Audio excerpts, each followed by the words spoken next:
పశ్చిమ బెంగాల్ ముఖ్యమంత్రి మమతా బెనర్జీ తాజాగా ఆమె తీసుకున్న నిర్ణయం జాతీయ ప్రతిపక్ష కూటమి ఇండియా కూటమికి పెద్ద షాక్నిచ్చింది.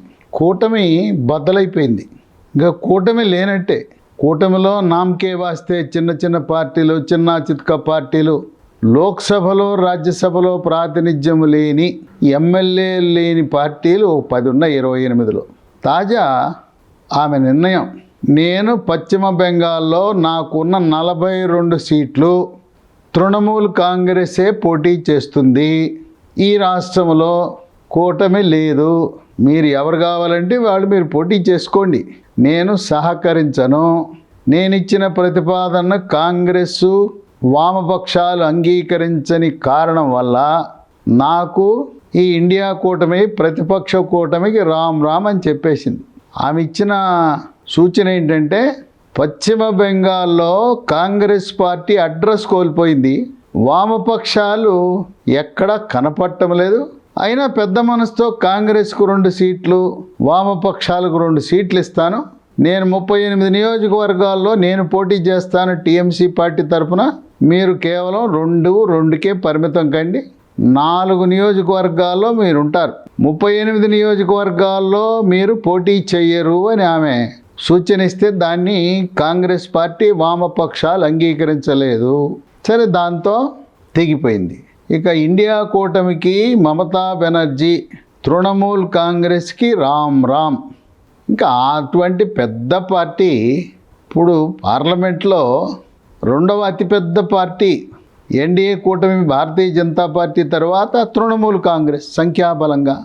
అటువంటి తృణమూల్ కాంగ్రెసే దూరం అవుతున్నప్పుడు ఇక కాంగ్రెస్ కూటమి, ఇండియా కూటమి, గతంలో ఉండే యూపీఏ, ఆ భాగస్వామి పక్షాలు ఎట్టి పరిస్థితుల్లో ప్రభుత్వాన్ని ఏర్పాటు చేయటం కల్లా. ప్రధానమంత్రి మోదీ ఊహించిన విధంగా ఆయన గతంలో 303 సీట్లు 2019 ఎన్నికల్లో సాధించిన బీజేపీ ఈసారి 350 సీట్లు బీజేపీ సొంతంగా గెలవాలని, ఎన్డీఏ కూటమి 543లో 400 పైగా సీట్లు సాధించాలనే లక్ష్యంతో పనిచేస్తున్నారు. రామ్ జన్మభూమి జనవరి 22న జరిగిన ప్రాణ ప్రతిష్ఠ వల్ల దేశవ్యాప్తంగా ఎక్కడ చూసినా జై శ్రీరామ్ నినాదం. అంతా కూడా మోదీని కొనియాడేవారు. పార్టీ కంటే కూడా పార్టీలకు అతీతంగా, కులాలకు అతీతంగా, మతాలకు అతీతంగా శాసనసభకు వేరే పార్టీలకు ఓటేసినా లోక్సభ వచ్చేసరికి సరైన ప్రధానమంత్రి అంటే మోదీ. ఆయనే దేశ ప్రధానిగా ఉండాలి. 500 సంవత్సరాల పాటు శ్రీరాముడు టెంటులో నివసిస్తుంటే ఆయన్ని మళ్ళీ దేవాలయంలో ప్రవేశపెట్టిన ఘనుడు, మహనీయుడు, మగవాడని చెప్పి దేశ ప్రజలందరూ కూడా కొనియాడుతున్న తరుణంలో ఈ రామ్ జన్మభూమి రాముని ప్రాణప్రతిష్ఠ దెబ్బకు దేశవ్యాప్తంగా కాంగ్రెస్ పార్టీ, వామపక్షాలు, ఇండియా కూటమి సునామీ వస్తే ఎలా కొట్టుకుపోతారో అదేవిధంగా జై శ్రీరామ్ అనే దేశవ్యాప్తంగా హోరెత్తుతున్న తరుణంలో ఫిబ్రవరి 9కి లోక్సభ రద్దవుతున్న తరుణంలో మార్చి, ఏప్రిల్లో జరిగే ఎన్నికల్లో భారతీయ జనతా పార్టీ ఘన విజయాన్ని సాధించడం తథ్యం. ఇటువంటి సమయంలో కాంగ్రెస్ పార్టీతో కలిసి ఉన్న ఆ భాగస్వామ్య పక్షాలు గెలవదు అని తెలిసిన తర్వాత వ్యాపారవేత్తలు, కాంట్రాక్టర్లు, పారిశ్రామికవేత్తలు వాళ్ళందరూ కూడా కనీసము ఆ ఓడిపోయే పార్టీలకు, ఇండియా భాగస్వామి కూటమికి కనీస చంద పార్టీలకు ఖర్చులకు ఇవ్వడానికి కూడా వెనుకంజ వేస్తారు. ఓటర్ కానీ లేదా వ్యాపారస్తుడు, పారిశ్రామికవేత్త, కాంట్రాక్టర్లు అందరూ కూడా ఎప్పుడూ కూడా గెలిచే పార్టీని ప్రోత్సహిస్తారు. అందువల్ల ఈ ప్రతిపక్ష కూటమి ఇండియా కూటమికి వాళ్ళకి ఎన్నికలకు కావలసిన కనీస ఖర్చులు కూడా ఎవ్వరూ దేశవ్యాప్తంగా విరాళాలు ఇచ్చే పనే లేదు. ఎందుకంటే వాళ్ళు కూడా ఆలోచనాపరులు. ఇక ఓటర్లు అయితే మనం గెలిచే పార్టీకి ఓటు వేయాలి, బీజేపీ గెలుస్తుంది, ఎన్డీఏ గెలుస్తుంది కనుక గెలిచే పార్టీకి వేద్దామని ఆలోచిస్తుంటారు. తెలంగాణ రాష్ట్రంలో కూడా నవంబర్ 30న శాసనసభ ఎన్నికల్లో కేసీఆర్ను గద్దె దింపాలనే దృఢ సంకల్పంతో హస్తం గుర్తుకు ఓటు వేసిన ఓటర్లు, అనాదిగా కారు గుర్తు బీఆర్ఎస్లో ఉన్న కార్యకర్తలు, ఇతర పార్టీల వాళ్ళు కూడా లోక్సభ ఎన్నికల్లో కమలం పార్టీ, పువ్వు పార్టీ, బీజేపీకి మోదీ ఓటేయాలనే ఆ సంకల్పంతో గ్రామీణ వాసులు, నిరక్షరాస్యులు, మహిళలు, రైతులు, కౌలు రైతులు, వ్యవసాయ కూలీలు, యువకులు, నిరుద్యోగ యువత, ఉద్యోగస్తులందరూ కూడా మన దేశ ప్రతిష్టను కాపాడగలిగిన ఏకైక వ్యక్తి ప్రధానమంత్రి మోదీ.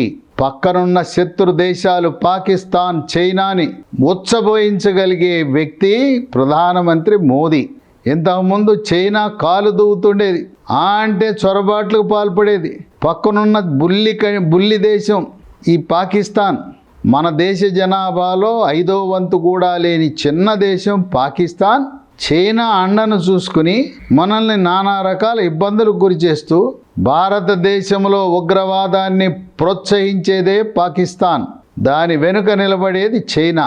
కనుక చైనాని, పాకిస్తాన్ని ప్రపంచ దేశాలలో మనకున్న పరపతి, భారతదేశం యొక్క పరపతిని అగ్రరాజ్యాలు కూడా గౌరవించే స్థాయికి తెచ్చిన మహనీయుడు వ్యక్తి ప్రధానమంత్రి మోదీ. కనుక దేశవ్యాప్తంగా ప్రజలందరూ కూడా పార్టీలు కాదు ముఖ్యం, ప్రాంతాలు కాదు ముఖ్యం, కులం కాదు, మతం కాదు, మనకి దేశానికి ఇలాంటి ప్రధానమంత్రి రాబోడు నభూతో నభవిష్యత్ అనే విధంగా ఆ శ్రీరామచంద్రుడు, ఆ భగవంతుడే ప్రధానమంత్రి మోదీని.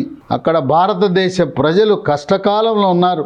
వాళ్ళకి నేను పరిపాలించిన విధంగా నీవు రామరాజ్య పాలన సాగించి పేదరిక నిర్మూలన చేసి ప్రజల కష్టాలను తీర్చమని ఆ భగవంతుడే, సృష్టికర్తే ప్రధానమంత్రి మోదీని ప్రస్తుతం దేశ ప్రజలకు అందించాడని అనేక మంది భారతదేశ ప్రజలు భావిస్తున్నారు.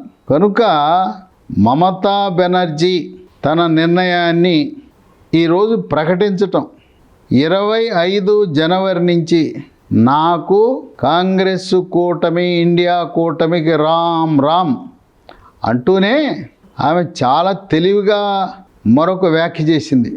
ఆమెని పాత్రికేయులు ప్రశ్న అడిగారు, అమ్మా దీదీ మమతా బెనర్జీ, రాహుల్ గాంధీ ఏదో న్యాయయాత్ర అని చేస్తున్నాడట కదా, ఆయన బెంగాల్లో కూడా చేస్తాడంటే, ఏమో నాకు తెలవదు, రాహుల్ గాంధీ న్యాయయాత్ర గురించి నాకు ఎటువంటి సమాచారం లేదు, నాకు తెలవదు అంటే ఏ విధంగా అస్సాం రాష్ట్రములో రాహుల్ గాంధీ న్యాయయాత్రకి సహాయ నిరాకరణ, ప్రభుత్వం నుంచి సహాయ నిరాకరణ, ప్రజల నుంచి సహాయ నిరాకరణ, అటువంటి పరిస్థితే పశ్చిమ బెంగాల్లో కూడా ఉత్పన్నమయ్యే సీన్ కనపడతా ఉంది. ప్రభుత్వ తరపున పోలీసు యంత్రాంగం, అలాగే తృణమూల్ కాంగ్రెస్ కార్యకర్తలు ఎవ్వరూ కూడా సహకరించే పరిస్థితి లేదు. అక్కడ బలంగా ఉన్న భారతీయ జనతా పార్టీ, తృణమూల్ కాంగ్రెస్, ఈ రెండు పార్టీల మధ్య హోరాహోరీ, ఢీ అంటే ఢీ అనే విధంగా ఉంది.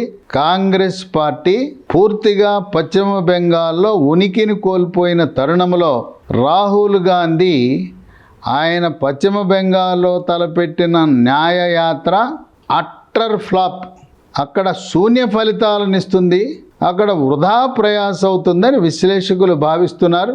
మమతా బెనర్జీ బాటలో మరికొన్ని రాజకీయ పార్టీలు కూడా ఇండియా కూటమి నుంచి నిష్క్రమించాలని, బయటకు వెళ్ళాలని ఆలోచిస్తున్నారు. ఇప్పటికే బహుజన సమాజ్వాదీ బీఎస్పీ పార్టీ అధినేత్రి, జాతీయ అధినేత్రి మాయావతి నాకు ఇండియా కూటమికి ఏమీ సంబంధం లేదు, నా అభ్యర్థులను ఉత్తరప్రదేశ్లో, ఇతర రాష్ట్రాల్లో బీఎస్పీ మా ఏనుగు పార్టీ తరఫున పోటీ పెడతాను, నేను బీజేపీ పార్టీకి సంబంధించిన ఎన్డీఏ కూటమిలో ఉండను, కాంగ్రెస్ పార్టీ దానికి అనుబంధంగా ఉన్న ఇండియా కూటమిలో నేను భాగస్వామిని కాదని బహుజన సమాజ్వాదీ పార్టీ తన అభ్యర్థులను దేశవ్యాప్తంగా పోటీకి నిలబెట్టడం వల్ల ఇది భారతీయ జనతా పార్టీ కలిసి వచ్చే అంశము. అలాగే తృణమూల్ కాంగ్రెస్, మమతా బెనర్జీ ఇండియా కూటమిలో లేదంటే ఇంకా అక్కడ ఆ ఇండియా కూటమికి గుండెకాయ పోయినట్టే. ఆమె కూడా ప్రధానమంత్రి అభ్యర్థిగా ఆశించారు. ఆమెకు అవకాశం కల్పించే పరిస్థితి లేదు. ఇది ఎట్టోగో గెలిచే కూటమి కాదు. గెలవకపోయినా కనీసము మమతా బెనర్జీ అంత సీనియర్గా ఉంటే ఆమె పేరు ప్రధానమంత్రి అభ్యర్థిగా పరిశీలన కూడా తీసుకురాలేదు. ఈ ఇండియా కూటమికి చైర్మన్గా ఆమెను పెడతారని ఆశించింది. ఆమెను పెట్టకుండా కాంగ్రెస్ పార్టీ మల్లికార్జున ఖర్గేని పెట్టడం. ఇప్పటికే ఇండియా కూటమిలో రాహుల్ గాంధీని ప్రధానమంత్రి చేయాలనే ఆలోచన ఉండటం వల్ల నాకెందుకు వచ్చిన గొడవ, నేను నా దారి నేను చూసుకుంటానని చెప్పి తృణమూల్ కాంగ్రెస్ ఇండియా కూటమి నుంచి నిష్క్రమించటము ద్వారా జాతీయ ప్రతిపక్ష పార్టీలు వాళ్ళు ఏర్పరిచిన ఇండియా కూటమిని దాదాపు ఉనికిని కోల్పోయినట్లుగా విశ్లేషకులు భావిస్తున్నారు.